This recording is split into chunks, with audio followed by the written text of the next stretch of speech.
আসলতে যোৱাকালি ৰাতি হৈছিল কি কলাইগাঁৱত এজন ব্যক্তিয়ে গোটেই ৰাতিটো কৰি গ'ল গুণ্ডাগিৰি সমীৰণ দাসৰ ঘৰত কৰি গ'ল গুণ্ডাগিৰি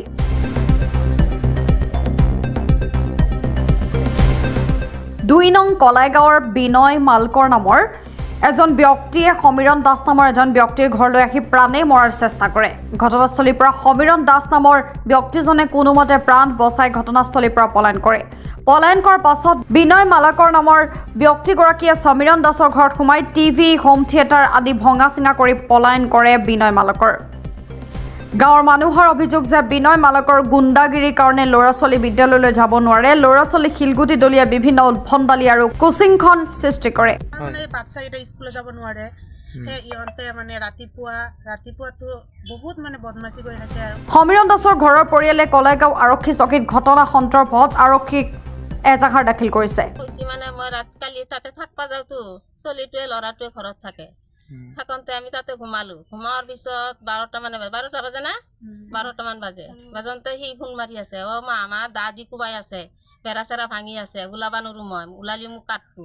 পালি জুই লগাই দিব ঘৰত এনেকে কৈ আছে আৰু সি তাৰপিছত আমি ভাবছো আৰু সব জায়গাত ফোন কৰলো কৰি ফেলে আমি গিটা লগ হৈ আইছো আহি ফেলে ইয়াতো ওলাই ফেলে চাজি টিভি সিভি ভাঙি গেলে সব নহা কৰি দিছে আৰু তাৰপিছত ইয়াক মাতি লৈ গেল আৰু তাতে ঘুমাবি তাতে ঘুমাইছি ঘুমাওয়াৰ পিছত আকৌ থাকিলো আৰু আমি আৰু আহা নাই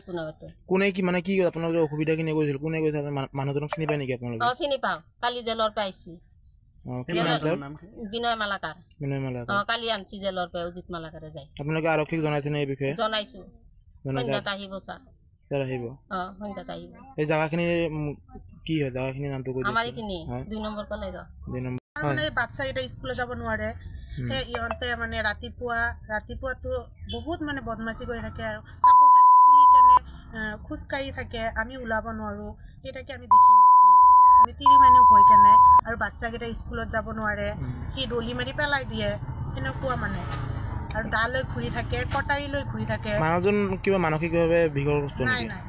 এনে ভালে নাজানো আমাৰ লগত বা কিয় এনেকুৱা কৰে আৰু তো মানুহ আছে তাৰ লগত নকৰে মানে আমি মানে 4-5টা ঘৰ সিহঁতৰ লগতে লাগি